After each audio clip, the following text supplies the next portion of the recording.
Hello students, welcome back to Take It Easy channel. In this video, I am going to continue the Unit 1 ARM Embedded Systems and ARM Processor Fundamentals, that is part 6. According to the ARM controller subject, the Unit 1 syllabus, I have divided into part 6. So this is the last part of that Unit 1. So in this video, I am going to complete this Unit 1. Okay. So now let us continue. So in the previous videos I have covered up to banked registers in the part 5, part 1, part 2, part 3, part 4 and part 5. In this video I am going to cover about pipeline and its characteristics. So now we are studying ARM 3-stage pipeline according to the syllabus of 5th semester diploma E&C ARM controller. So in this slide I am going to define what is pipeline. Okay, so pipeline is used in RISC processors. Usually this pipeline has come along with RISC processors, even though nowadays it is also used in CISC processors. It is mainly used in RISC processors. Then what is pipeline? So for this you can see the second point of this slide, that is fetching of next instruction while current instruction is executing is called pipeline. So this is exactly the simple definition of pipeline, that is fetching of next instruction while current instruction is executing is called pipeline. Here you know that the programs are stored in memory and the processor will be fetching instruction one by one and it is decoding and then it is executing. So this is a simple phenomenon how the programs are executed by the processors. So this was the basics of the previous processors, that is a sequential execution, one instruction at a time. It is fetching, then it is decoding, then it is executing one after the other. But here in the pipeline, so here after fetching of the instruction it goes to decode section. So now in the while the other instruction is decoding, in the same time next instruction can be fetched, and after some time the decoding instruction may move to the execute stage and now the next instruction can be fetched. So this is like a parallel processing. This is not actually parallel processing of two instructions, but parallel processing of two different stages of the two different instructions, we can say. So this improves the performance, or it improves the speed of the program. Okay. The pipeline design offers for the pipeline design differs for different ARM family such as ARM3, ARM9 and ARM10. That is, it is not same for all processors. In the ARM family, different versions are there, such as ARM3, ARM9 and ARM10. So in these different pipelines techniques are used, different stages. For example, ARM3 uses a 3-stage pipeline, ARM9 uses a 5-stage pipeline, while ARM10 uses 6-stage pipeline. Here stage means what? It is nothing but it is a simple, that is a subtask of the given instruction execution. That is, here the pipeline will divide the execution, the total execution of an instruction into subtasks, and those subtasks will be done in different stages. Okay. So ನಿಮಗೆ ಇಲ್ಲಿ pipeline ಬಗ್ಗೆ introduction ಕೊಡೋಕ್ಕೆ ಇಷ್ಟಪಡ್ತೀನಿ. Pipeline usually risk ಪ್ರೊಸೆಸರ್ಸಲ್ಲಿ ಅದನ್ನು usually ಭಾಳ maximum use ಮಾಡ್ತಾರೆ. ಈ ಒಂದು ಸಿಸ್ಕ್ ಪ್ರೊಸೆಸರಲ್ಲಿ ಕೂಡ ಇದು ಯೂಸ್ ಆಗಿದೆ, ಬಟ್ ಅಲ್ಲಿ ರಿಸ್ಕಲ್ಲಿ ಭಾಳ ಅಡ್ವಾಂಟೇಜ್ ಕೊಡುತ್ತದೆ. ಏನು ಡೆಫಿನೇಷನ್ ಆ್ಯಕ್ಚುಲಿ ಇಲ್ಲಿ ನಿಮಗೆ ಸೆಕೆಂಡ್ ಪಾಯಿಂಟನ್ನು ನಿಮಗೆ ಮಾರ್ಕ್ ಮಾಡಿ ತೋರಿಸಿ ನೋಡಿ. ಅದು ಸಿಂಪಲ್ ಡೆಫಿನೇಷನ್ ಅದು ಪೈಪ್ಲೈನಿಗೆ. ಏನು ಹೇಳ್ತದೆ? Fetching of the next instruction while current instruction is executing is called pipeline ಅಂತಿದೆ. ಓಕೆ, ಅಂದರೆ ಇಲ್ಲಿ ಒಂದು ಇನ್ಸ್ಟ್ರಕ್ಷನ್ ಎಕ್ಸಿಕ್ಯೂಟ್ ಮಾಡಬೇಕಾದ್ರೆ ಅದೇ ಟೈಮಲ್ಲಿ ಮತ್ತೊಂದು ಇನ್ಸ್ಟ್ರಕ್ಷನ್ನ ಫೆಚ್ ಮಾಡೋದು, ಅಂದರೆ ತೊಗೊಳ್ಳೋದು ಮೆಮೊರಿಗೆ. ಸೊ ಸೇಮ್ ಟೈಮಲ್ಲಿ ಆಗ್ತೈತೆ ಆ್ಯಕ್ಚುಲಿ ಎರಡು. ಸೊ ಈ ಪ್ರೊಸೆಸ್ಗೆ ಪೈಪ್ಲೈನ್ ಅಂತ ಕರೀತಾರೆ. ಓಕೆ, ಇದರಿಂದ ಏನು ಅಡ್ವಾಂಟೇಜ್ ಅಂತ ಹೇಳಿದ್ರೆ ಇದು ಸ್ಪೀಡನ್ನು ಇಂಪ್ರೂವ್ ಮಾಡ್ತೈತಿ, ಪ್ರೋಗ್ರಾಮ್ ಎಕ್ಸಿಕ್ಯೂಷನ್ ಸ್ಪೀಡನ್ನು. ಯಾಕೆಂದರೆ ಇಲ್ಲಿ 2 ಇನ್ಸ್ಟ್ರಕ್ಷನ್ಸು 2 ಸ್ಟೇಜು ಸೇಮ್ ಟೈಮಲ್ಲಿ ಆಗ್ತೈತಿ. ಓಕೆ, ಅದರಿಂದ ಸ್ಪೀಡು ಇಂಪ್ರೂವ್ ಆಗ್ತೈತಿ. ಸೊ ಏನಂತ ಹೇಳಿದ್ರೆ ಪೈಪ್ಲೈನ್ ಏನು ಮಾಡುತ್ತೆ ಅಂದರೆ, ಈಗ ಒಂದು ಇನ್ಸ್ಟ್ರಕ್ಷನ್ ಕಂಪ್ಲೀಟಾಗಿ ಎಕ್ಸಿಕ್ಯೂಷನ್ ಆಗೋದನ್ನು ಡಿಫ್ರೆಂಟ್ ಸಬ್ ಟಾಸ್ಕ್ ಆಗಿ ಡಿವೈಡ್ ಮಾಡುತ್ತೆ. ಡಿಫ್ರೆಂಟ್ ಸಬ್ ಟಾಸ್ಕ್ ಆಗಿ ಡಿವೈಡ್ ಮಾಡಿದ್ರೆ ಡಿಫ್ರೆಂಟ್ ಸ್ಟೇಜಸಲ್ಲಿ ವರ್ಕ್ ಆಗ್ತದೆ. ಆ್ಯಕ್ಚುಲಿ ಇಲ್ಲಿ ಪೈಪ್ಲೈನ್ ಇಂಪ್ಲಿಮೆಂಟ್ ಆಗೋಕ್ಕಿಂತ ಮೊದಲೇ ಪ್ರೀವಿಯಸ್ ಪ್ರೊಸೆಸರ್ಸಲ್ಲಿ 1 ಇನ್ಸ್ಟ್ರಕ್ಷನ್ ಎಟ್ ಅ ಟೈಮ್ ಅದು ಫೆಚ್ ಆಗಿ ಡಿಕೋಡ್ ಆಗಿ ಎಕ್ಸಿಕ್ಯೂಟ್ ಆಗೋ ತನಕ ನೆಕ್ಸ್ಟ್ ಇನ್ಸ್ಟ್ರಕ್ಷನ್ ತೊಗೊತಾ ಇರಲಿಲ್ಲ. ಅಂದರೆ ಸೀಕ್ವೆನ್ಸಲ್ಲಿ ಎಕ್ಸಿಕ್ಯೂಷನ್ ಮಾಡಬೇಕಾದ್ರೆ ಪ್ರೋಗ್ರಾಮು ಮೆಮೊರಿಯಲ್ಲಿ ಸ್ಟೋರ್ ಆದಾಗ 1 by 1 ಇನ್ಸ್ಟ್ರಕ್ಷನ್ನ ಫೆಚ್ ಮಾಡಿ ಡಿಕೋಡ್ ಮಾಡಿ ಎಕ್ಸಿಕ್ಯೂಟ್ ಮಾಡಿ ನೆಕ್ಸ್ಟ್ ಇನ್ಸ್ಟ್ರಕ್ಷನ್ ಹೋಗ್ತಾ ಇತ್ತು ಸೀಕ್ವೆನ್ಸಲ್ಲಿ ಎಕ್ಸಿಕ್ಯೂಷನ್ ಪ್ರಕಾರ. ಬಟ್ ಇಲ್ಲಿ ಪೈಪ್ಲೈನಲ್ಲಿ ಏನಾಗುತ್ತೆ ಅಂದರೆ 1 ಇನ್ಸ್ಟ್ರಕ್ಷನ್ ಫೆಚ್ ಆಗಿ ಡಿಕೋಡ್ ಸ್ಟೇಜ್ ಹೋದಾಗ ಅದೇ ಟೈಮಲ್ಲಿ ಡಿಕೋಡ್ ಮಾಡಬೇಕಾದ್ರೆ 1 ಇನ್ಸ್ಟ್ರಕ್ಷನ್ ಡಿಕೋಡ್ ಮಾಡಬೇಕಾದ್ರೆ ಇನ್ನೊಂದು ಇನ್ಸ್ಟ್ರಕ್ಷನ್ ಫೆಚ್ ಆಗ್ಬೋದು. ಆಮೇಲೆ ಡಿಕೋಡ್ ಆಗಿರ್ತಕ್ಕಂಥ ಇನ್ಸ್ಟ್ರಕ್ಷನ್ನು ನೆಕ್ಸ್ಟ್ ಎಕ್ಸಿಕ್ಯೂಟ್ ಸ್ಟೇಜ್ಗೆ ಹೋದಾಗ ಸೊ ಮತ್ತೊಂದು ಇನ್ಸ್ಟ್ರಕ್ಷನ್ ಫೆಚ್ ಆಗ್ಬೋದು. Okay, so depending upon the number of stages, ಇಲ್ಲಿ ನಂಬರ್ ಆಫ್ ಇನ್ಸ್ಟ್ರಕ್ಷನ್ಸ್ ಡಿಫರೆಂಟ್ ಸ್ಟೇಜಸಲ್ಲಿ ಪ್ಯಾರಲಲ್ ವೇದಲ್ಲಿ ಪ್ರೊಸೆಸ್ ಆಗ್ಬೋದು. ಸೊ ಇದರ ಅರ್ಥ ಏನಂತ ಹೇಳಿದ್ರೆ ಡಿಫರೆಂಟ್ ಮೋರ್ ದೆನ್ 1 ಇನ್ಸ್ಟ್ರಕ್ಷನ್ಸ್ ಇದ್ದ ಡಿಫರೆಂಟ್ ಸ್ಟೇಜಸ್ ಪ್ಯಾರಲಲ್ ವೇದಲ್ಲಿ ಆ್ಯಕ್ಚುಲಿ ಪ್ರೊಸೆಸ್ ಆಗ್ತಾ ಇರ್ತಾವೆ. ಓಕೆ, ಈಗ 3 ಸ್ಟೇಜ್ ಪೈಪ್ಲೈನ್ ಅಂತ ಹೇಳಿದರೆ 3 instructions at a time different stages same ಟೈಮಲ್ಲಿ ವರ್ಕ್ ಆಗ್ತಿರ್ತದೆ. ಈಗ ಫಾರ್ ಎಕ್ಸಾಂಪಲ್ 3 ಇನ್ಸ್ಟ್ರಕ್ಷನ್ಸ್ ಅಂದರೆ 1 ಇನ್ಸ್ಟ್ರಕ್ಷನ್ ಫೆಚ್ ಆಗ್ತಾ ಇರ್ಬೋದು, ಇನ್ನೊಂದು ಇನ್ಸ್ಟ್ರಕ್ಷನ್ ಡಿಕೋಡ್ ಆಗ್ತಾ ಇರ್ಬೋದು, ಮತ್ತೊಂದು ಇನ್ಸ್ಟ್ರಕ್ಷನ್ ಎಕ್ಸಿಕ್ಯೂಟ್ ಆಗ್ತಾ ಇರ್ಬೋದು. ಇಲ್ಲಿ ನೀವು ಅರ್ಥ ಮಾಡ್ಕೋಬೇಕಾಗಿರೋದು ಏನಂದರೆ 3 ಇನ್ಸ್ಟ್ರಕ್ಷನ್ಸು ಪ್ಯಾರಲಲ್ ಎಕ್ಸಿಕ್ಯೂಷನ್ ಅಂತ ಹೇಳೋಕ್ಕಾಗಲ್ಲ. 3 ಇನ್ಸ್ಟ್ರಕ್ಷನ್ಸು 3 ಡಿಫರೆಂಟ್ ಸ್ಟೇಜಸಲ್ಲಿ ಪ್ಯಾರಲ್ ಪ್ರೊಸೆಸಿಂಗ್ ಆಗ್ತದೆ ಅಂತ ಹೇಳ್ಬೋದು ನಾವು. ಸೊ ಇದರಿಂದ speed program execution speed increase ಆಗ್ತೈತೆ. ಬಟ್ ಇಲ್ಲಿ ಪೈಪ್ಲೈನ್ ಡಿಸೈನ್ ಇರ್ತದಲ್ಲ ಅದು ಸೇಮ್ ಇರೋಂಗಿಲ್ಲ. ಎಲ್ಲಕ್ಕೂ ಬೇರೆ ಬೇರೆ ಫ್ಯಾಮಿಲಿಗೆ ಬೇರೆ ಬೇರೆ ಡಿಸೈನ್ ಇರ್ತೈತಿ. ಈಗ for example ARM3, ARM9, ARM10 ಅಂತ ತೊಗೊಂಡಾಗ ಅದರಲ್ಲಿ ಡಿಸೈನ್ ಡಿಫರೆಂಟ್ ಇರ್ತೈತಿ. ಸೊ ARM3ಯಲ್ಲಿ 3 ಸ್ಟೇಜ್ ಪೈಪ್ಲೈನ್ ಯೂಸ್ ಮಾಡುತ್ತೆ, ARM9ನಲ್ಲಿ 5 ಸ್ಟೇಜ್ ಪೈಪ್ಲೈನ್ ಯೂಸ್ ಮಾಡುತ್ತೆ, ARM10ನಲ್ಲಿ 6 ಸ್ಟೇಜ್ ಪೈಪ್ಲೈನ್ ಯೂಸ್ ಮಾಡುತ್ತೆ. ಸೊ 3 ಸ್ಟೇಜ್ ಅಂತ ಹೇಳಿದರೆ ಒಂದು ಇನ್ಸ್ಟ್ರಕ್ಷನ್ ಎಕ್ಸಿಕ್ಯೂಷನನ್ನು ಕಂಪ್ಲೀಟಾಗಿ ಎಕ್ಸಿಕ್ಯೂಷನ್ ಆಗಬೇಕಾದ್ರೆ ಅದನ್ನು 3 ಸ್ಟೇಜ್ ಆಗಿ ವರ್ಕ್ ಆಗ್ತಿರ್ತದೆ ಅದು ARM3ಯಲ್ಲಿ. ARM9ನಲ್ಲಿ ಒಂದು ಇನ್ಸ್ಟ್ರಕ್ಷನ್ ಎಕ್ಸಿಕ್ಯೂಷನನ್ನು 5 ಸ್ಟೇಜಸ್ ಆಗಿ ಅಂದರೆ 5 ಸಬ್ ಟಾಸ್ಕ್ ಆಗಿ ಡಿವೈಡ್ ಮಾಡಿರ್ತಾರೆ, 5 ಸ್ಟೇಜಸಲ್ಲಿ ವರ್ಕ್ ಆಗ್ತದೆ. ಅದೇ ಥರ ARM10ನಲ್ಲಿ 6 ಸ್ಟೇಜ್ ಇದರಲ್ಲಿ 6 ಸ್ಟೇಜ್ ಪೈಪ್ಲೈನ್ ವರ್ಕ್ ಆಗ್ತೈತೆ. ಓಕೆ, ಇದು ಪೈಪ್ಲೈನ್ ಬಗ್ಗೆ ನಿಮಗೆ ಇಂಟ್ರೊಡಕ್ಷನ್ ಅದು. ಸೊ ನೆಕ್ಸ್ಟ್ ಸ್ಲೈಡ್ ಹೋಗೋಣ ಈಗ. ಸೊ ಇಲ್ಲಿ ನೀವು ಅಬ್ಸರ್ವ್ ಮಾಡ್ಬೋದು ARM 3 ಸ್ಟೇಜ್ ಪೈಪ್ಲೈನ್ ಬಗ್ಗೆ ನಿಮಗೆ ಇಲ್ಲಿ ಸ್ವಲ್ಪ ಇಂಟ್ರೊಡಕ್ಷನ್ ಇದೆ. ಸೊ 3 ಸ್ಟೇಜ್ ಅಂತ ಹೇಳಿದರೆ ಒಂದು ಇನ್ಸ್ಟ್ರಕ್ಷನನ್ನು 3 ಸಬ್ ಟಾಸ್ಕ್ ಆಗಿ ಡಿವೈಡ್ ಮಾಡೋದು. ಒಂದು ಫೆಚ್, ಇನ್ನೊಂದು ಡಿಕೋಡ್, ಇನ್ನೊಂದು ಎಕ್ಸಿಕ್ಯೂಟ್ ಅಂತಿದೆ. ನೀವು ಅಬ್ಸರ್ವ್ ಮಾಡ್ಬೋದು ಇಲ್ಲಿ ಫಸ್ಟ್ ಒಂದು ಇನ್ಸ್ಟ್ರಕ್ಷನ್ ಫೆಚ್ ಆಗಬೇಕು, ಫೆಚ್ ಆದಮೇಲೆ ಅದು ಡಿಕೋಡ್ ಹೋಗುತ್ತೆ, ಡಿಕೋಡ್ ಆದಮೇಲೆ ಎಕ್ಸಿಕ್ಯೂಟ್ ಸ್ಟೇಜ್ ಹೋಗುತ್ತೆ. ಓಕೆ, ಅಂದರೆ ಇಲ್ಲಿ ಒಂದು ಇನ್ಸ್ಟ್ರಕ್ಷನ್ ಫೆಚ್ ಆಗಿ ಡಿಕೋಡ್ ಆಗಿ ಎಕ್ಸಿಕ್ಯೂಟ್ ಆಗಬೇಕು. ಇದು 3 ಸ್ಟೇಜಲ್ಲಿ ಡಿವೈಡ್ ಆಗ್ತದೆ ಒಂದು ಇನ್ಸ್ಟ್ರಕ್ಷನ್. ಫೆಚ್ ಅಂದರೆ ಏನು? ಫೆಚ್ ಅಂದರೆ loads an instruction from memory to the processor. ಅಂದರೆ ಇಲ್ಲಿ ಪ್ರೋಗ್ರಾಮು ಮೆಮೊರಿಯಲ್ಲಿ ಸ್ಟೋರ್ ಆಗಿರ್ತೈತಿ, ಒಂದು ಇನ್ಸ್ಟ್ರಕ್ಷನ್ ಮೆಮೊರಿಯಿಂದ ಪ್ರೊಸೆಸರಿಗೆ ತೊಗೊಳೋದಕ್ಕೆ ಫೆಚ್ ಅಂತ ಕರೀತಾರೆ. ಅದು fetching, that is taking an instruction from memory to the processor you can say. Load ಅಂದರೆ ತೊಗೊಳ್ಳೋದು, ಮೆಮೊರಿಯಿಂದ ಪ್ರೊಸೆಸರ್ ತೊಗೊಳೋದಕ್ಕೆ ಲೋಡ್ ಅಂತ ಕರಿತೀವಿ ನಾವು. ಓಕೆ, ಫೆಚ್ಚಿಂಗ್ ಇದು. ಫೆಚ್ ಆದಮೇಲೆ ಅದು ಏನು ಇನ್ಸ್ಟ್ರಕ್ಷನ್ ಇದೆ ಅದು ಗೊತ್ತಾಗಬೇಕಲ್ಲ ಮೈಕ್ರೋ ಪ್ರೊಸೆಸರ್ಗೆ ಅಥವಾ ಮೈಕ್ರೋ ಕಂಟ್ರೋಲರ್ಗೆ, ಅದಕ್ಕೆ ಅದು ಡಿಕೋಡ್ ಆಗಬೇಕಾಗೈತಿ. ಡಿಕೋಡ್ ಐತಲ್ಲ ಅದು ಏನು ಮಾಡುತ್ತೆ, it translates an instruction to be executed. ಅಂದರೆ ಯಾವ ಇನ್ಸ್ಟ್ರಕ್ಷನ್ ಐತಲ್ಲ ಅದನ್ನು ಟ್ರಾನ್ಸ್ಲೇಷನ್ ಮಾಡುತ್ತದೆ. ಟ್ರಾನ್ಸ್ಲೇಷನ್ ಅಂತ ಹೇಳಿದ್ರೆ ಈಗ ಫಾರ್ ಎಕ್ಸಾಂಪಲ್ ಆ್ಯಡ್ ಇನ್ಸ್ಟ್ರಕ್ಷನ್ ಬಂದರೆ ಅದು ಡಿಕೋಡ್ ಮಾಡಿ ಎಡಿಷನ್ ಸರ್ಕ್ಯೂಟ್ಸ್ಗೆ ಒಂದು ಸಿಗ್ನಲ್ ಕಳಿಸುತ್ತೆ, ಕಂಟ್ರೋಲ್ ಸಿಗ್ನಲ್ ಕಳಿಸುತ್ತದೆ. ಅದೇ ಥರ ಸಬ್ ಇನ್ಸ್ಟ್ರಕ್ಷನ್ ಬಂದರೆ ಸಬ್ಟ್ರಾಕ್ಷನ್ ಸರ್ಕ್ಯೂಟ್ರಿ ಸಿಗ್ನಲ್ಸನ್ನು ಆ್ಯಕ್ಟಿವೇಟ್ ಮಾಡುತ್ತೆ. ಸೊ ಅಂದರೆ ಡಿಪೆಂಡಿಂಗ್ ಅಪಾನ್ ದ ಇನ್ಸ್ಟ್ರಕ್ಷನ್ ಮೇಲೆ ಡಿಫ್ರೆಂಟ್ ಸರ್ಕ್ಯೂಟ್ರಿ ಆ್ಯಕ್ಟಿವೇಟ್ ಆಗ್ತಾವೆ ಅಥವಾ ಒಂದು ಇನಿಷಿಯೇಟ್ ಮಾಡ್ತದೆ ಅದು. ಸೊ ಡಿಕೋಡ್ ಅಂತ ಹೇಳಿದರೆ ಡಿಕೋಡ್ ಆದಮೇಲೆ ಕರೆಸ್ಪಾಂಡಿಂಗ್ ಆಗಿ ಯಾವ ಟೈಪು ಇನ್ಸ್ಟ್ರಕ್ಷನ್ ಬಂದಿರ್ತೈತೆ ಅದ್ರ ತಕ್ಕಂಗೆ ಎಕ್ಸಿಕ್ಯೂಟ್ ಆಗ್ತದೆ.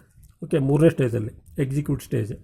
Process the instruction and writes the result back to the register or memory you can say. Okay, execute ಸ್ಟೇಜಲ್ಲಿ ಕಂಪ್ಲೀಟ್ ಇನ್ಸ್ಟ್ರಕ್ಷನ್ ಎಕ್ಸಿಕ್ಯೂಷನ್ ಕಂಪ್ಲೀಟ್ ಆಗ್ತೈತಿ. ಕಂಪ್ಲೀಟ್ ಆದಮೇಲೆ ರಿಸಲ್ಟು ಮತ್ತು ಬ್ಯಾಕ್ ರಿಜಿಸ್ಟರ್ಸ್ಗೆ ಸ್ಟೋರ್ ಆಗ್ಬೋದು ಅಥವಾ ಇವನ್ ಮೆಮೊರಿಯಲ್ಲಿ ಕೂಡ ಸ್ಟೋರ್ ಆಗ್ಬೋದು. ಓಕೆ, ಫಾರ್ ಎಕ್ಸಾಂಪಲ್ ಈಗ ಆ್ಯಡ್ R1, R2 ಅಂತ ನೀವು ಇನ್ಸ್ಟ್ರಕ್ಷನ್ ಬರೆದ್ರೆ ಅಲ್ಲಿ R1, R2 ಅಂತ ಹೇಳಿದ್ರೆ R1, R2 ಆ್ಯಡ್ ಆಗಿ ಮತ್ತು R1 ರಿಜಿಸ್ಟ್ರಲ್ಲಿ ಬರ್ತದೆ. ಅದು R1 ರಿಜಿಸ್ಟ್ರಲ್ಲಿ ಸ್ಟೋರ್ ಆಗೋದು ಎಲ್ಲ ಕಂಪ್ಲೀಟ್ ಆದಮೇಲೆ ಈ 3 ಸ್ಟೇಜ್ ಆದಮೇಲೆ ವರ್ಕ್ ಆಗತ್ತೆ ಅದು. ಈಗ ಇಲ್ಲಿ ತೋರಿಸ್ತೀನಿ, ಒಂದು ಇನ್ಸ್ಟ್ರಕ್ಷನ್ ತೊಗೊಳ್ಳೋಣ. Add R1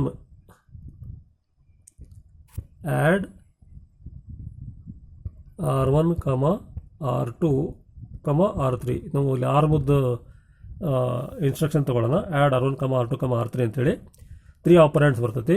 R2, R3 add ಆಗಿಬಿಟ್ಟು ಆನ್ಸರ್ R1ನಲ್ಲಿ ಸ್ಟೋರ್ ಆಗಬೇಕಿದೆ. ಇದು ಇನ್ಸ್ಟ್ರಕ್ಷನ್ ಇದು ವರ್ಕಿಂಗ್.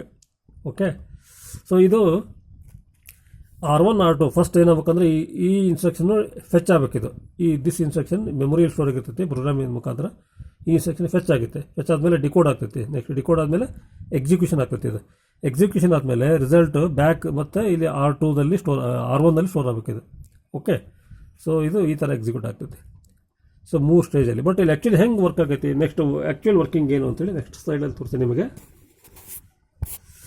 ಸೊ ಇಲ್ಲಿ ಅಬ್ಸರ್ವ್ ಮಾಡ್ಬೋದು, ಇದು ಮೋರ್ ಕ್ಲಿಯರ್ ಆಗಿ ನಿಮಗೆ ARM 3 ಸ್ಟೇಜ್ ಪೈಪ್ಲೈನ್ ಬಗ್ಗೆ ಎಕ್ಸ್ಪ್ಲೇನ್ ಮಾಡುತ್ತೆ. Okay, here you can see that the 3 stage are shown: fetch, decode and execute.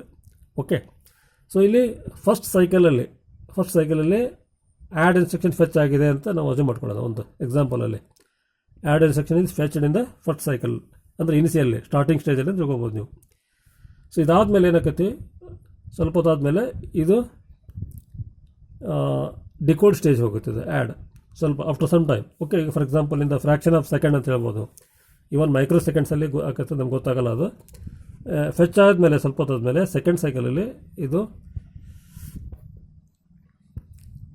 Fetch ಆಗಿ ಸ್ವಲ್ಪ ಹೊತ್ತಾದಮೇಲೆ ಆ್ಯಡು ಡಿಕೋಡ್ ಸ್ಟೇಜ್ ಹೋಗುತ್ತೆ.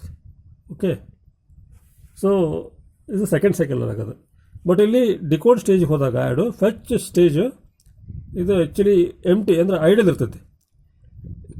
ಆ್ಯಡ್ ಇನ್ಸ್ಟ್ರಕ್ಷನ್ ಡಿಕೋಡ್ ಸೆಕ್ಷನ್ಗೆ ಹೋದಾಗ ಈ ಫೆಚ್ ಸ್ಟೇಜ್ ಇರ್ತಲ್ಲ, ಅದು ಆ್ಯಕ್ಚುಲಿ ಎಂಟಿ ಇರ್ತೈತಿ. ಅಂದರೆ ಏನು ಮಾಡ್ತಾ ಇರಲ್ಲ ವರ್ಕ್. ಅವಾಗ ಏನು ಮಾಡುತ್ತೆ ಅದು ನೆಕ್ಸ್ಟ್ ಇನ್ಸ್ಟ್ರಕ್ಷನ್ ಸಬ್ ಇರ್ಬೋದು, ಆ ಸಬ್ಬನ್ನು ಫೆಚ್ ಮಾಡುತ್ತೆ ಅದು. ಓಕೆ, ಸೆಕೆಂಡ್ ಸೈಕಲಲ್ಲಿ. ಸೊ ಇವಾಗ ಸೇಮ್ ಟೈಮ್ ಅಂದರೆ ಈ ಹಾರ್ಜೆಂಟಲ್ ಐತಲ್ಲ, ಸೇಮ್ ಟೈಮ್ ಅಂತ ತಿಳ್ಕೊಬೇಕು ನೀವು. ಹಾರ್ಜೆಂಟಲಲ್ಲಿ ಸೈಕಲ್ 2 ಅಂದರೆ ಸೇಮ್ ಟೈಮಲ್ಲಿ ಸಬ್ ಇನ್ಸ್ಟ್ರಕ್ಷನ್ ಫೆಚ್ ಆಗ್ತಾಯಿದೆ, ಆಮೇಲೆ ಅದೇ ಟೈಮಲ್ಲಿ ಆ್ಯಡ್ ಇನ್ಸ್ಟ್ರಕ್ಷನ್ ಡಿಕೋಡ್ ಆಗ್ತಾಯಿದೆ. ಓಕೆ, ಬಟ್ ಸ್ವಲ್ಪ ಫ್ರ್ಯಾಕ್ಷನ್ ಆಫ್ ಸೆಕೆಂಡ್ ಸ್ವಲ್ಪ ಹೊತ್ತಾದಮೇಲೆ ಡಿಕೋಡಿಂಗು ಮತ್ತು ಸಬ್ ಇನ್ಸ್ಟ್ರಕ್ಷನ್ ಇದು addition of add instruction decoding sub instruction fetching complete ಆಗುತ್ತೆ. ಅದು ಕಂಪ್ಲೀಟ್ ಆದಮೇಲೆ ಆ್ಯಡ್ ಇನ್ಸ್ಟ್ರಕ್ಷನ್ ಡಿಕೋಡ್ ಆದಮೇಲೆ ಅದು ಎಕ್ಸಿಕ್ಯೂಟ್ ಸ್ಟೇಜ್ ಹೋಗುತ್ತೆ ಅದು. Okay, like this. ಆಮೇಲೆ ಸಬ್ ಇನ್ಸ್ಟ್ರಕ್ಷನ್ನು ಫೆಚ್ ಆಗಿದ್ದು ಡಿಕೋಡಿಂಗ್ ಬರುತ್ತೆ. ಓಕೆ, ಆವಾಗ ಇಲ್ಲಿ ಅಬ್ಸರ್ವ್ ಮಾಡ್ಬೋದು ಮತ್ತೆ ಒನ್ಸ್ ಅಗೇನ್ ಫೆಚ್ ಸ್ಟೇಜಲ್ಲಿ ಎಂಟಿ ಇದೆ, ಆವಾಗ CMP ಇನ್ಸ್ಟ್ರಕ್ಷನ್ ಫೆಚ್ ಆಗೈತಿ. ಸೊ ಇಲ್ಲಿ ಅಬ್ಸರ್ವ್ ಮಾಡ್ಬೋದು ಸೈಕಲ್ 3ಯಲ್ಲಿ ಹಾರ್ಜೆಂಟಲ್ ಟೈಮಲ್ಲಿ ನೀವು ಸೈಕಲ್ 3ಯಲ್ಲಿ ಸೇಮ್ ಟೈಮ್ ಅಂತ ತೊಗೋಬೋದು ಹಾರ್ಜೆಂಟಲಲ್ಲಿ. ಓಕೆ, ಸೊ ಇಲ್ಲಿ CMP ಇನ್ಸ್ಟ್ರಕ್ಷನ್ ಫೆಚ್ ಆಗ್ತಾಯಿದೆ ಸೇಮ್ ಟೈಮಲ್ಲಿ, ಅದೇ ಟೈಮಲ್ಲಿ ಸಬ್ ಇನ್ಸ್ಟ್ರಕ್ಷನ್ ಡಿಕೋಡ್ ಆಗ್ತಾಯಿದೆ. ಆಮೇಲೆ 3ನೇ ಸೈಕಲಲ್ಲಿ ಎಕ್ಸಿಕ್ಯೂಷನ್ ಸ್ಟೇಜಲ್ಲಿ ಆ್ಯಡ್ ಇನ್ಸ್ಟ್ರಕ್ಷನ್ ಎಕ್ಸಿಕ್ಯೂಟ್ ಆಗ್ತಾಯಿದೆ. That is in the same time of the cycle 3 CMP instruction is being fetched and sub instruction is being decoded and add instruction is being executed. Okay, so all these 3 different stages of the 3 instructions are happening at the same time. Okay, this is the advantage of the pipeline. Okay, ಇಲ್ಲಿ ನೀವು cycle 3ಯಲ್ಲಿ observe ಮಾಡ್ಬೋದು, cycle 3ಯಲ್ಲಿ 3 instructions ಇದೆ, 3 stage same ಟೈಮಲ್ಲಿ ಆಗ್ತಾಯಿದೆ. ಅಂದರೆ CMP fetch ಆಗ್ತಾಯಿದೆ, ಸಬ್ಬು decode ಆಗ್ತಾಯಿದೆ, add execute ಆಗ್ತಾಯಿದೆ. ಓಕೆ, ಸೊ ಇದರ ಅರ್ಥ 3 instruction at a time work ಆಗಲ್ಲ, ಬಟ್ 3 ಇನ್ಸ್ಟ್ರಕ್ಷನ್ಸ್ದು 3 ಬೇರೆ ಬೇರೆ ಸ್ಟೇಜಸಲ್ಲಿ ಸೇಮ್ ಟೈಮಲ್ಲಿ ಆಗ್ತೈತಿ. ಓಕೆ, ನೆಕ್ಸ್ಟ್ ಸೈಕಲ್ 4ಇಂದ ಏನಾಗ್ತದೆ ಅಂದರೆ ಸೈಕಲ್ 3 ಆದಮೇಲೆ ಸೈಕಲ್ 4 ಅಂದರೆ ನೆಕ್ಸ್ಟ್ ಇನ್ಸ್ಟ್ರಕ್ಷನ್ ಬಂತಂದರೆ ಸೈಕಲ್ 4 ಬರ್ತೈತಿ. ಆವಾಗ 1 ಸೈಕಲಲ್ಲಿ 1 ಇನ್ಸ್ಟ್ರಕ್ಷನ್ ಕಂಪ್ಲೀಟಾಗಿ ಎಕ್ಸಿಕ್ಯೂಷನ್ ಹೊರಗೆ ಬರ್ತೈತಿ. ಈಗ ಫಾರ್ ಎಕ್ಸಾಂಪಲ್ ಸೈಕಲ್ 4 ಅಂತ ತೊಗೊಂಡ C4 ಅಂತ ತೊಗೊಂಡಾಗ ನೆಕ್ಸ್ಟ್ ಇನ್ಸ್ಟ್ರಕ್ಷನ್ನು ಮಲ್ ಅಂತ ಬರ್ಬೋದು ನಿಮಗೆ. Okay, for example mul instruction ಬರ್ಬೋದು. ಮಲ್ ಇನ್ಸ್ಟ್ರಕ್ಷನ್ ಬಂದಾಗ CMP ಡಿಕೋಡ್ ಸ್ಟೇಜ್ ಹೋಗೈತಿ, ಸಬ್ ಎಕ್ಸಿಕ್ಯೂಟ್ ಸ್ಟೇಜ್ ಹೋಗೈತಿ, ಆ್ಯಡ್ ಎಕ್ಸಿಕ್ಯೂಷನ್ ಕಂಪ್ಲೀಟ್ ಮಾಡ್ತೈತಿ. Okay, so cycle 4 onwards at least that is in each cycle 1 instruction will be executed. Okay, ಅಂದರೆ cycle 4ಇಂದ 1 instruction execute ಹಾಕ್ಕೊಂತ ಹೋಗೈತಿ. ನೋಡಿ, ಸೈಕಲ್ 4ಅಲ್ಲಿ ಆ್ಯಡ್ ಇನ್ಸ್ಟ್ರಕ್ಷನ್ ಸೈಕಲ್ 4ಅಲ್ಲಿ ಯಾವುದು ಸಬ್ ಇನ್ಸ್ಟ್ರಕ್ಷನ್ ಕಂಪ್ಲೀಟ್ ಆಗುತ್ತೆ ಎಕ್ಸಿಕ್ಯೂಷನ್. ಸೈಕಲ್ 5ಅಲ್ಲಿ ಸೇಮ್ ಇನ್ಸ್ಟ್ರಕ್ಷನ್ ಎಕ್ಸಿಕ್ಯೂಷನ್ ಕಂಪ್ಲೀಟ್ ಆಗುತ್ತೆ. ಈ ಥರ ಒಂದು ಸೈಕಲಲ್ಲಿ ಒಂದು ಇನ್ಸ್ಟ್ರಕ್ಷನ್ ಎಕ್ಸಿಕ್ಯೂಟ್ ಹಾಕೊಂತ ಹೋಗ್ತದೆ. Okay, so this is the pipeline, how it works. Okay, that is pipeline allows a sequence of 3 instructions being fetched, decoded, executed by the processor. Okay, ಈ ಪಾಯಿಂಟಲ್ಲಿ 3 instructions ಫೆಚಿಂಗು, ಡಿಕೋಡಿಂಗು ಮತ್ತು ಎಕ್ಸಿಕ್ಯೂಟಿಂಗು ಇಲ್ಲಿ ಒಂದೇ ಟೈಮಲ್ಲಿ ಆಗ್ತಿರ್ತದೆ. Each instruction takes a single cycle to complete after pipeline is filled ಅಂತಿದೆ. ಅಂದರೆ ಇಲ್ಲಿ ಒಂದ್ಸಲ ಪೈಪ್ಲೈನ್ ಫಿಲ್ ಆಗ್ತಂದರೆ ಇಲ್ಲಿ ಅಬ್ಸರ್ವ್ ಮಾಡಿ, ಸೈಕಲ್ 3ಅಲ್ಲಿ ಪೈಪ್ಲೈನ್ ಫಿಲ್ ಆಗಿತ್ತು ಪೈಪ್ಲೈನ್. ಓಕೆ, ಸೊ ಇಲ್ಲಿ ಒಂದ್ಸಲ ಪೈಪ್ಲೈನ್ ಫಿಲ್ ಆಗ್ತಂದರೆ ಪ್ರತಿ ಸೈಕಲಲ್ಲಿ ಒಂದು ಇನ್ಸ್ಟ್ರಕ್ಷನ್ ಎಕ್ಸಿಕ್ಯೂಷನ್ ಹಾಕ್ಕೊಂತ ಹೋಗ್ತಿರ್ತದೆ. ಓಕೆ, ಸೊ ಇದು ಪೈಪ್ಲೈನ್ ಅಂತ ಮೋಸ್ಟ್ಲಿ ಕಾನ್ಸೆಪ್ಟ್ ಯಾವುದು ಅಂತ ಸಿಮಿಲಾರಿಟಿ ಇಟ್ಟಿದ್ದಾರೆ ಅಂತ ಹೇಳಿದರೆ, for example you take the water pipe ತೊಗೊಳ್ಳಿ, ಅಥವಾ ನೀವು ಒಂದು ಟ್ಯಾಪನ್ನು ಕನೆಕ್ಟ್ ಮಾಡಿದೆ ವಾಟರ್ ಪೈಪನ್ನು, ಅದರಲ್ಲಿ ವಾಟರ್ ಮೂವ್ ಆಗ್ತಾ ಇರ್ತೈತಿ. ಓಕೆ, ಸೊ ವಾಟ್ರಲ್ಲಿ ಬರ್ತಕ್ಕಂಥ ನೀರು ಒಂದು ಬರ್ತದಲ್ಲ ನೀರು, ಅದು ಫ್ಲೋ ಆದಂಗೆ ಹಳೆ ನೀರು ಮುಂದೆ ಹೋಗ್ತಾ ಇರ್ತೈತಿ, ಹೊಸ ನೀರು ಬರ್ತಾ ಇರ್ತೈತಿ. ಓಕೆ, ಅಂದರೆ ನೀರು ವಾಟ್ರಲ್ಲಿ ಟ್ಯಾಪಲ್ಲಿ ಬಂದಂಗೆ ಹಳೆ ನೀರು ಮುಂದೆ ಹೋಗ್ತಾ ಇರ್ತೈತಿ ಪೈಪ್ಲೈನಲ್ಲಿ. ಆಮೇಲೆ ಅದು ಹೋಗಿ ನೆಕ್ಸ್ಟ್ ಯಾವುದರ ಒಂದು ನೀವು ಒಂದು ಪಾತ್ರೆ ಇಟ್ಟರೆ ಪಾತ್ರೆಗೆ ಬೀಳ್ತೈತಿ. ಓಕೆ, ಬಟ್ ಹೊಸ ನೀರು ಬರ್ತಾ ಇರ್ತೈತಿ. ಸೊ ಅದೇ ಥರ ಇಲ್ಲಿ ಒಂದು ಇನ್ಸ್ಟ್ರಕ್ಷನ್ ಬಂದಿದ್ದು ನೆಕ್ಸ್ಟ್ ಹೋಗ್ತಾ ಇರ್ತೈತಿ, ನೆಕ್ಸ್ಟ್ ಹೊಸ ಇನ್ಸ್ಟ್ರಕ್ಷನ್ ಬರ್ತಾ ಇರ್ತೈತಿ. ಸೊ ಆದಷ್ಟು ಸಿಮಿಲಾರಿಟಿಗೆ ಪೈಪ್ಲೈನ್ ಅಂತ ಒಂದು ಹೆಸರು ಕೊಟ್ಟಿರ್ಬೋದು ಇಲ್ಲಿ. ಓಕೆ, ಈಗ ನೆಕ್ಸ್ಟ್ ಸ್ಲೈಡ್ ಹೋಗೋಣ. ಈಗ ಸೊ ಇಲ್ಲಿ ARM 3-stage ಪೈಪ್ಲೈನ್, ಇಲ್ಲಿ ನಾವು whatever have described in that slide it is given in this. ಇಲ್ಲಿ ಏನು ಡಿಸ್ಕ್ರೈಬ್ ಮಾಡಿದ್ದು ಅದೇ ಇದೆ ಇಲ್ಲಿ. So first point, the 3 instructions are placed into the pipeline sequentially. ಅಂದರೆ ಇಲ್ಲಿ ಸೀಕ್ವೆನ್ಸಿಲಿ ಎಂಟ್ರಿ ಹಾಕೊಂತ ಹೋಗ್ತಾವೆ, ರ್ಯಾಂಡಮ್ ಆಗಿ ಬರೋಂಗಿಲ್ಲ. ಈಗ ನೀವು ಒಂದು ಪ್ರೋಗ್ರಾಮನ್ನು ಬರೆದಾಗ ಒಂದು ಇನ್ಸ್ಟ್ರಕ್ಷನ್ ಫಸ್ಟ್ ಬರ್ತದೆ, second instruction next, third instruction next pipeline ಹೋಗುತ್ತೆ, ನೆಕ್ಸ್ಟ್ ಫೋರ್ತ್ ಇನ್ಸ್ಟ್ರಕ್ಷನ್, ಈ ಥರ ಸೀಕ್ವೆನ್ಸಿಲಿ ಪೈಪ್ಲೈನಲ್ಲಿ ಫಿಲ್ ಹಾಕೊಂತ ಹೋಗುತ್ತೆ. So in the first cycle the core fetches add instruction. ಈ ಎಕ್ಸಾಂಪಲ್ ಪ್ರಕಾರ ಇಲ್ಲಿ ಏನು ಕೊಟ್ಟಿದ್ದಲ್ಲ ಆ ಎಕ್ಸಾಂಪಲ್ ಪ್ರಕಾರ ಫಸ್ಟ್ ಸೈಕಲಲ್ಲಿ ಆ್ಯಡ್ ಇನ್ಸ್ಟ್ರಕ್ಷನ್ ಫೆಚ್ ಆಗ್ತಾಯಿದೆ ಫ್ರಮ್ ದ ಮೆಮೊರಿ. ಸೆಕೆಂಡ್ ಸೈಕಲಲ್ಲಿ sub instruction is fetches while add instruction is being decoding ಅಂತಿದೆ. ಓಕೆ, ಸೆಕೆಂಡ್ ಸೈಕಲಲ್ಲಿ ಸಬ್ ಇನ್ಸ್ಟ್ರಕ್ಷನ್ ಫೆಚ್ ಆಗ್ತಾಯಿದೆ, ಅದೇ ಟೈಮಲ್ಲಿ ಆ್ಯಡ್ ಇನ್ಸ್ಟ್ರಕ್ಷನ್ ಡಿಕೋಡ್ ಆಗ್ತಾಯಿದೆ. ಆಮೇಲೆ ಥರ್ಡ್ ಸೈಕಲಲ್ಲಿ core fetches CMP instruction while sub is decoding and add instruction is executing. Okay, cycle 3ಅಲ್ಲಿ 3 different instruction, 3 instruction 3 different stage same ಟೈಮಲ್ಲಿ ಆಗ್ತಾ ಇರ್ತೈತಿ ಇಲ್ಲಿ. So next in third cycle both sub and add are moved along the pipeline. This process is called filling the pipeline ಅಂತ ಕರೀತಾರೆ ಅದನ್ನು. ಅಂದರೆ 3ನೇ ಸೈಕಲಲ್ಲಿ ಏನಾಗತ್ತೆ, 3 ಸ್ಟೇಜ್ ಪೈಪ್ಲೈನ್ ಇದ್ದಾಗ ಸಬ್ಬು ಮತ್ತು ಆ್ಯಡು ಮೂವ್ ಆಗ್ತವೆ ಪೈಪ್ಲೈನಲ್ಲಿ, ಆವಾಗ ಅದು ಫಿಲ್ಲಿಂಗ್ ದ ಪೈಪ್ಲೈನ್ ಅಂತ ಕರೀತಾರೆ ಈ ಪ್ರೊಸೆಸ್ಗೆ. ಓಕೆ, ಸೊ ಥರ್ಡ್ ಸೈಕಲ್ ಬರೋ ಮಟ್ಟ ಪೈಪ್ಲೈನ್ ಇಲ್ಲಿ ಫಿಲ್ ಆಗಲ್ಲ. Next 4th, 5th, 6th cycles ಹಂಗೆ ಕಂಪ್ಲೀಟ್ ಹಾಕೊಂತಂದಾಗ ಅವಾಗ ಯಾವಾಗಲೂ ಪೈಪ್ಲೈನ್ ಫುಲ್ ಆಗಿರ್ತದೆ. Okay, this is called as pipeline filling. Okay, the pipeline allows the core to execute an instruction every cycle. Okay, ಅಂದರೆ ಇಲ್ಲಿ ಪೈಪ್ಲೈನಿಂದ ಏನಾಗತ್ತಂದ್ರೆ ಪ್ರತಿ ಸೈಕಲಲ್ಲಿ ಒಂದು ಇನ್ಸ್ಟ್ರಕ್ಷನ್ ಎಕ್ಸಿಕ್ಯೂಷನ್ ಆಗೋದನ್ನು ಪಾಸಿಬಿಲಿಟಿ ಕೊಡ್ತದೆ. ಈಗ ಪೈಪ್ಲೈನ್ ಇಲ್ಲ ಅಂತ ಹೇಳಿದ್ರೆ ಏನಾಗೋದು, ಒಂದು ಇನ್ಸ್ಟ್ರಕ್ಷನ್ ಫೆಚ್ ಆಗಿ ಡಿಕೋಡ್ ಆಗಿ ಎಕ್ಸಿಕ್ಯೂಟ್ ಆಗೋ ತನಕ ಏನು ಕೆಲಸ ಇಲ್ದೇ ಡಿಕೋಡು ಮತ್ತು ಎಕ್ಸಿಕ್ಯೂಟ್ ಸ್ಟೇಜ್ ಹಂಗೆ ಐಡಲ್ ಆಗಿರ್ತಾ ಇದ್ವು. ಬಟ್ ಈಗ ಹಂಗಲ್ಲ, ಫೆಚ್ ಆಗಿ ಡಿಕೋಡ್ ಸ್ಟೇಜ್ ಹೋದಾಗ ಮತ್ತು ನೆಕ್ಸ್ಟ್ ಇನ್ಸ್ಟ್ರಕ್ಷನ್ ಫೆಚ್ ಆಗ್ತೈತಿ, ಮತ್ತು ಸೆಕೆಂಡ್ ಇನ್ಸ್ಟ್ರಕ್ಷನ್ ಫೆಚ್ ಆಗಿದ್ದು ಆಮೇಲೆ ಫಸ್ಟ್ ಇನ್ಸ್ಟ್ರಕ್ಷನ್ ಡಿಕೋಡ್ ಆಗಿದ್ದು ಮತ್ತು ಮುಂದೆ ಹೋಗ್ತಾ ಇರ್ತೈತಿ, ಆಮೇಲೆ ಥರ್ಡ್ ಇನ್ಸ್ಟ್ರಕ್ಷನ್ ಫೆಚ್ ಆಗ್ತೈತಿ. ಓಕೆ, ಸೊ ಈ ಥರ ಪೈಪ್ಲೈನ್ ವರ್ಕ್ ಆಗ್ತದೆ. So this is the pipeline description. Let us move to next slide. So ಇಲ್ಲಿ 9 ಮತ್ತು 10 ಎಕ್ಸಾಂಪಲ್ ತೊಗೊಂಡೈತಿ. ARM 9. ಓಕೆ, ARM 9 ಮತ್ತು ARM 10 ಪೈಪ್ಲೈನದ್ದು ಡಿಸೈನ್ ಯಾವ ಥರ ಇರ್ತೈತೆ ಅಂತ ಹೇಳಿದರೆ, ARM 9ನಲ್ಲಿ 5 ಸ್ಟೇಜ್ ಪೈಪ್ಲೈನ್ ತೋರಿಸೈತಿ ಇಲ್ಲಿ. ಇದು this is not so important for you, ಇದು ನಿಮಗೇನು ಅವಶ್ಯಕತೆ ಇಲ್ಲ, ಬಟ್ ಆದರೂ ಎಕ್ಸಾಂಪಲ್ ಆಗಿ ಇಲ್ಲಿ ತೊಗೊಂಡೇನೆ. ಫಸ್ಟ್ ಇಲ್ಲಿ ARM 9ನಲ್ಲಿ 5 ಸ್ಟೇಜ್ ಪೈಪ್ಲೈನ್. ಓಕೆ, ಸೊ ಅಂದರೆ ಇಲ್ಲಿ ಫೆಚಿಂಗ್ ಒಂದು ಸ್ಟೇಜು, ಡಿಕೋಡ್ ಮತ್ತೊಂದು ಸ್ಟೇಜು, ಎಕ್ಸಿಕ್ಯೂಟ್ ಮತ್ತೊಂದು ಸ್ಟೇಜು. ಎಕ್ಸಿಕ್ಯೂಟ್ ಆದಮೇಲೆ ಮೆಮೊರಿಯಲ್ಲಿ ಸ್ಟೋರ್ ಆಗಬೇಕಲ್ಲ, ಅದಕ್ಕೆ ಮೆಮೊರಿ ಆ್ಯಕ್ಟಿವೇಷನ್ ಮತ್ತೊಂದು ಸ್ಟೇಜ್ ಬರ್ತೈತಿ. ಆಮೇಲೆ ರೈಟ್ ಆಗುತ್ತೆ, ರೈಟ್ ಅಂದರೆ ಸ್ಟೋರ್ ಆಗೋದು. ಅದು ರೈಟಿಂಗ್ ಅಂದರೆ ಮೆಮೊರಿಯಲ್ಲಿ ಸ್ಟೋರ್ ಆಗೋದಕ್ಕೆ ರೈಟಿಂಗ್ ಅಂತ ಕರೀತಾರೆ. ಸೊ ನೆಕ್ಸ್ಟ್ ಇದು ಅದೇ ಥರ ARM 10ನಲ್ಲಿ 6 ಸ್ಟೇಜ್ ಇದೆ. ಸೊ ಇಲ್ಲಿ ಏನಂತ ಹೇಳಿದರೆ, along with these above 5 stage another one issue ಅಂತ ಬರ್ತೈತಿ. ಓಕೆ, ಫೆಚ್, ಇಶ್ಯೂ, ಆಮೇಲೆ ಡಿ ಅಂದರೆ ಡಿಕೋಡ್, ಇ ಅಂದರೆ ಎಕ್ಸಿಕ್ಯೂಟ್, ಎಮ್ ಅಂದರೆ ಮೆಮೊರಿ, ಡಬ್ಲ್ಯೂ ಅಂದರೆ write back, write to the memory. So this is 6 stage in 10 pipeline. ಇದೇನು ನಿಮಗೆ ಅವಶ್ಯಕತೆ ಇಲ್ಲ, ಬಟ್ ನಿಮಗೆ ಎಕ್ಸಾಂಪಲ್ ಆಗಿ ಇಲ್ಲಿ ನಿಮಗೆ ಹೈಲೈಟ್ ಮಾಡಿ ಅಷ್ಟೇ. ಓಕೆ, ನೆಕ್ಸ್ಟ್ ಸ್ಲೈಡ್ ಹೋಗೋಣ ಈಗ. ಸೊ ಇಲ್ಲಿ ಪೈಪ್ಲೈನ್ ಕ್ಯಾರೆಕ್ಟರಿಸ್ಟಿಕ್ಸ್ ಅಂತ ಬರ್ತದೆ. ಕ್ಯಾರೆಕ್ಟರಿಸ್ಟಿಕ್ಸ್ ಅಂತ ಹೇಳಿದ್ರೆ ಪೈಪ್ಲೈನಲ್ಲಿ ಏನೇನು ಫೀಚರ್ಸ್ ಅಂತ ಹೇಳ್ಬೋದು. ಫಸ್ಟ್ ಕ್ಯಾರೆಕ್ಟರಿಸ್ಟಿಕ್ಸ್ ಏನಂತ ಹೇಳಿದ್ರೆ ಇಲ್ಲಿ ಅಬ್ಸರ್ವ್ ಮಾಡ್ಬೋದು. ಏನು ಫಸ್ಟ್ ಪಾಯಿಂಟ್ ಏನು ಹೇಳ್ತದೆ ಅಂದರೆ, the arm pipeline has not processed on instruction until it passes completely through the execute stage. ಅಂದರೆ ಒಂದು ಇನ್ಸ್ಟ್ರಕ್ಷನ್ ಇಲ್ಲಿ ಕಂಪ್ಲೀಟಾಗಿ ಪ್ರೊಸೆಸ್ ಆಗಬೇಕಂದ್ರೆ ಎಕ್ಸಿಕ್ಯೂಟ್ ಸ್ಟೇಜಿಂದ ಹೊರಗೆ ಬರಬೇಕದು, ಅವಾಗ ಮಾತ್ರ ಅದು ಪ್ರೊಸೆಸ್ ಆಗ್ತದೆ, ಇಲ್ಲಾಂದ್ರೆ ಆಗಂಗಿಲ್ಲ. ಅಂದರೆ ಈಗ ಫಾರ್ ಎಕ್ಸಾಂಪಲ್ ಸೈಕಲ್ 3ಅಲ್ಲಿ MSR ಇನ್ಸ್ಟ್ರಕ್ಷನ್ ಅಂತ ಇಲ್ಲಿ ಇಂಡಿಕೇಟ್ ಮಾಡಿತ್ತಲ್ಲ, ಅದು ಎಕ್ಸಿಕ್ಯೂಟ್ ಆಗಿರಲ್ಲ. ಬಟ್ ಸೈಕಲ್ 4ಅಲ್ಲಿ ಅದು ಎಕ್ಸಿಕ್ಯೂಟ್ ಆಗ್ತದೆ. ಆವಾಗ ಸೈಕಲ್ 4ಅಲ್ಲಿ ಹೊರಗೆ ಹೋಗಿರ್ತದೆ ಅದು. ಇವಾಗ ನೀವು ಒಂದು ವಾಟರ್ ಪೈಪನ್ನು ಟ್ಯಾಪಿಗೆ ಕನೆಕ್ಟ್ ಮಾಡಿದಾಗ ನಿಮ್ಗೆ ಯಾವಾಗ ವಾಟರ್ ಬರ್ತೈತಿ ಹೊರಗೆ ಅಂದರೆ ಲಾಸ್ಟ್ ಅದರ್ ಎಂಡಿಂದ ಹೊರಗಡೆ ಬಂದಾಗ ಮಾತ್ರ ಹೊರಗೆ ಬರ್ತೈತಿ. ನೀವು ಅದರ ಒಳಗಡೆ ಇತ್ತಂದ್ರೆ ನಿಮಗೆ ಸಿಗಲ್ಲ, ಆ ಥರ ಇದ್ದಂಗೆ ಇಲ್ಲಿ ಈ ಫಿಗರಲ್ಲಿ ಅಬ್ಸರ್ವ್ ಮಾಡಿ. ಆರ್ಮ್ 7 ಪೈಪ್ಲೈನ್ ಇಲ್ಲಿ ಇದರ concept.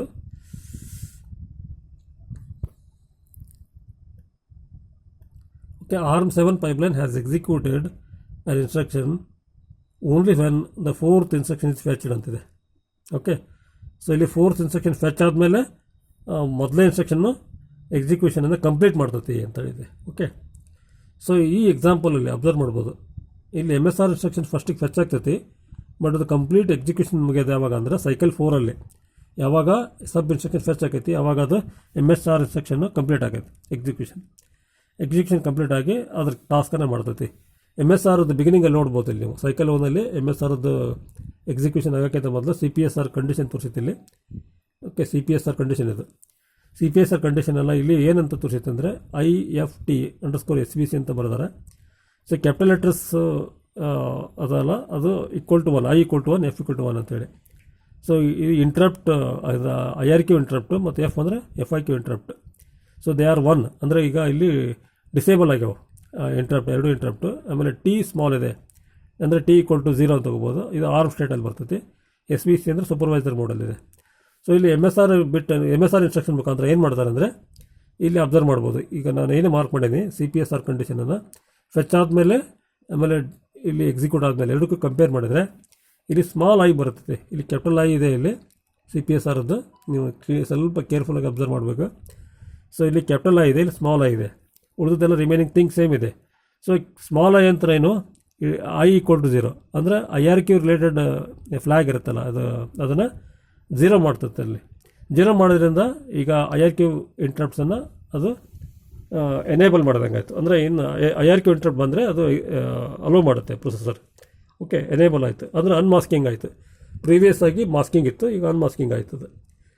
So in this example MSR instruction is executed when add instruction enters the execute stage ಅಂತಿದೆ. ಅಂದರೆ ಯಾವಾಗ ಆಗುತ್ತೆ ಅಂತ ಹೇಳಿದ್ರೆ ಇಲ್ಲಿ ಆ್ಯಡ್ ಇನ್ಸ್ಟ್ರಕ್ಷನ್ ಎಕ್ಸಿಕ್ಯೂಟ್ ಸ್ಟೇಜಿಗೆ ಎಂಟ್ರ್ ಆದಾಗ ಮಾತ್ರ ಅದು MSR ಇನ್ಸ್ಟ್ರಕ್ಷನ್ ಎಕ್ಸಿಕ್ಯೂಟ್ ಆಗುತ್ತೆ. So this is the first characteristics ಇದೆ. ನೆಕ್ಸ್ಟ್ ಸೆಕೆಂಡ್ ಕ್ಯಾರೆಕ್ಟರಿಸ್ಟಿಕ್ಸ್ನ ಇಲ್ಲಿ ಕೊಟ್ಟೈತಿ. ಏನು ಹೇಳ್ತಾ ಇದೆ ಅಂದರೆ, in the execute stage the PC always points to the address of the instruction plus 8 bytes or address of the instruction plus 2 instruction being to be executed.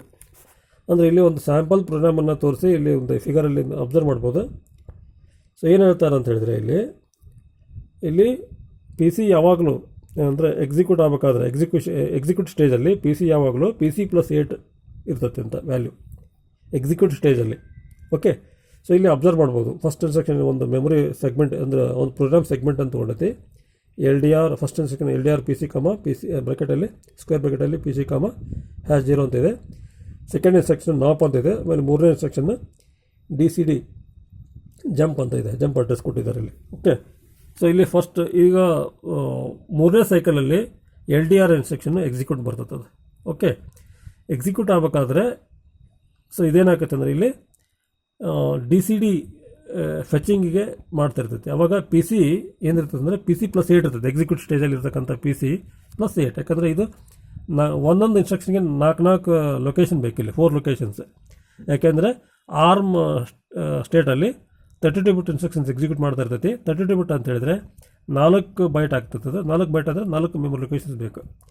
So ಅದಕ್ಕೆ P C plus ಇಲ್ಲಿ ನಾಪು ಮತ್ತು D C D ತೊಗೊಂಡಾಗ 4+4 ಅಂದರೆ 8 ಆಗ್ತದೆ ಅದು. So ಅಂದರೆ execute ಸ್ಟೇಜಲ್ಲಿದ್ದಾಗ P C plus 8 point ಮಾಡಿರ್ತೈತೆ ಇದು. ಓಕೆ, ಇದು ಸೆಕೆಂಡ್ ಕ್ಯಾರೆಕ್ಟರಿಸ್ಟಿಕ್ಸ್ ಇದು. ಸೊ ನೆಕ್ಸ್ಟ್ ಸ್ಲೈಡ್ ಹೋಗೋಣ. ಈಗ ಮೂರನೇದು ಕ್ಯಾರೆಕ್ಟರಿಸ್ಟಿಕ್ಸ್ ಏನು ಹೇಳ್ತೈತೆ ಅಂದರೆ the execution of branch instruction or branching by the direct modification of P C causes the ARM core to flush its pipeline ಅಂತಿದೆ. ಅಂದರೆ ಇಲ್ಲಿ ಪ್ರೋಗ್ರಾಮ್ ಬರೆದಾಗ ನೀವು ಅಲ್ಲಿ ಬ್ರಾಂಚಿಂಗ್ ಇನ್ಸ್ಟ್ರಕ್ಷನ್ಸ್ನ ಬರಿಬೋದು. ಓಕೆ, ಬ್ರಾಂಚಿಂಗ್ ಇನ್ಸ್ಟ್ರಕ್ಷನ್ ಬಂದಾಗ ಅದು ಲೇಬಲ್ ಎಲ್ಲಿರ್ತೈತಿ ಅಲ್ಲಿಗೆ ಜಂಪ್ ಆಗಬೇಕು, ಅದು ಅಥವಾ ಟ್ರಾನ್ಸ್ಫರ್ ಆಗಬೇಕು. ಟ್ರಾನ್ಸ್ಫರ್ ಆಗಿ ಅಲ್ಲಿಂದ ಎಕ್ಸಿಕ್ಯೂಷನ್ ಸ್ಟಾರ್ಟ್ ಮಾಡ್ತೈತೆ ಅದು. ನೀವು ಮೋಸ್ಟ್ಲಿ 8051ನಲ್ಲಿ ಪ್ರೋಗ್ರಾಮಿಂಗ್ ಮಾಡಿದಾಗ ನೀವು ಅಬ್ಸರ್ವ್ ಮಾಡಿರ್ಬೋದು, J C jump if carry to some label ಅಂತ ಕೊಟ್ಟಿರ್ತಾರೆ. ಫಾರ್ ಎಕ್ಸಾಂಪಲ್ ಜೆ ಸಿ ಅಂತಿದೆ. J C for example next ಅಂತ ತೊಗೋಬೋದು. ಇದು ಲೇಬಲ್ ನೆಕ್ಸ್ಟ್ ಅಂತ ಹೇಳಿದ್ರೆ ಎಲ್ಲಿಗೆ ಹೋಗಬೇಕು. ಸೊ ಪ್ರೋಗ್ರಾಮಿಂಗಲ್ಲಿ ನೆಕ್ಸ್ಟ್ ಅಂತ ಎಲ್ಲಿರ್ತದೆ ಅಲ್ಲಿ ಜಂಪ್ ಆಗುತ್ತೆ ಅದು. ಸೊ ಇದು ಈ ಥರ ಏನಾಗತ್ತಂದರೆ ಇಲ್ಲಿ ಈ ಜೆ ಸಿ ಈ ಥರ ಇನ್ಸ್ಟ್ರಕ್ಷನ್ನು ಪೈಪ್ಲೈನಲ್ಲಿ ಬಂದಾಗ ಅದು ಪೈಪ್ಲೈನ್ ಇಲ್ಲಿ ನೆಕ್ಸ್ಟ್ ಹೋಗ್ಬೇಕಲ್ಲ ಅಲ್ಲಿ ಇನ್ಸ್ಟ್ರಕ್ಷನ್ ಫೆಚ್ ಮಾಡಬೇಕಾಗ್ತದೆ. ಜೆ ಸಿ ಆದಮೇಲೆ ಈಗ ಫಾರ್ ಎಕ್ಸಾಂಪಲ್ಲು ನಿಮ್ಗೆ ಒಂದು ಸ್ಯಾಂಪಲ್ ತೋರಿಸ್ತೀನಿ ಬರೆದು. ಫಸ್ಟ್ ಇನ್ಸ್ಟ್ರಕ್ಷನ್ ಆ್ಯಡ್ ಅಂತ ಇದೆ ಅಂತ ತಗೊಳ್ಳಿ. Okay, next instruction J C.